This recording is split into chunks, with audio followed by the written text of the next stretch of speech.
Hey all, this is Steve Coleno. As I mentioned earlier, this is something that's really starting to come into focus for me. What I'm calling the Gatekeeper's Paradox may eventually become a future book, but right now it's more of a lens, an attempt to get inside the psychology of gatekeepers, and more broadly, people who don't want to move on even when the world is clearly moving on without them. We're seeing this everywhere, but real estate is a perfect example. The industry is changing fast, expectations are changing faster, and yet so many behaviors, mindsets, and systems are still stuck in the 1990s.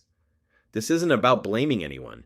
It's about understanding why smart, successful people cling to old models long after they stop serving the market, and what happens when they do. That's the frame for everything that follows.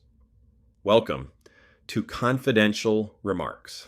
One of the most dangerous positions in any industry is being right for too long. Success creates incentives to protect what worked, even after it stops working. The irony is that the best experts, the most experienced leaders, are often the last to change. Not because they don't see disruption, but because their entire identity is built around defending the old rules. The market doesn't wait for us to catch up, it moves around us. And when that happens, guarding the old door doesn't preserve value, it quietly erases it. Expertise doesn't just give us knowledge, it creates filters. The more deeply we understand how something used to work, the harder it becomes to see how it works now. Our brains are wired for efficiency. Challenging a deeply held worldview is metabolically expensive, so we unconsciously reject data that threatens our status as the expert. This isn't arrogance, it's biology. But biology doesn't protect businesses. Awareness does. When gatekeeping works, it pays well. Control leads to profit. Profit reinforces belief, and belief hardens into identity. The trap is that when the environment shifts, the brain doesn't pivot, it doubles down. What once created advantage becomes a liability, but it feels safer to repeat the past than to question it. That feedback loop is how entire industries miss the future while defending the past. We love the idea of moats, defenses that keep competitors out. But most modern moats don't stop disruption. They trap the people inside them. The real threat isn't someone else breaking in. It's our own refusal to step out.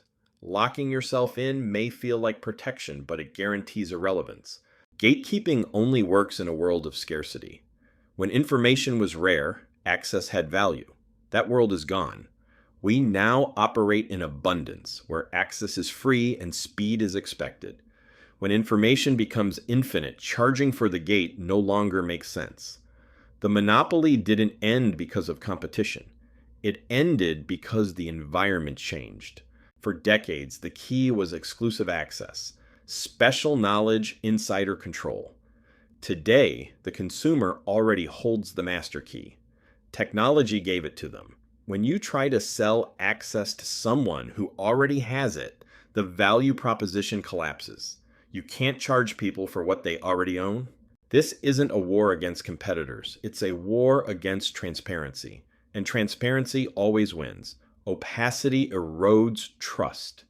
Clarity builds it. Every attempt to hide, delay, or obstruct becomes a signal that you're protecting yourself instead of serving the customer. This war isn't dramatic. It's attritional. And the outcome is already decided. Experts often believe they're solving the customer's problem, when in reality they're solving the industry's problem. The consumer wants speed, clarity, and ease. The system wants control, hierarchy, and preservation. When those goals diverge, the consumer doesn't argue. They simply leave. In a transparent world, gatekeeping doesn't look like protection. It looks like obstruction. Instead of being seen as an asset, the gatekeeper becomes a hurdle. Trust erodes quietly, and once it's gone, it doesn't come back through better explanations or stricter rules. Protectionism doesn't preserve relationships, it destroys them. You cannot stop the flow of information. That battle was lost the moment the internet scaled. The energy spent guarding the gate must be redirected toward helping people navigate the room. This isn't surrender, it's evolution. The future doesn't need more gatekeepers, it needs guides. The guide doesn't control access, the guide interprets excess. They provide context, clarity, and trust in a world drowning in information. Value no longer comes from owning the data, it comes from understanding it. This is the shift. From blind sentinel to trusted guide. From protecting the past to enabling the future. The question isn't whether transparency is coming. It's whether we choose relevance over resistance. Stop guarding, start guiding. This has been Confidential Remarks.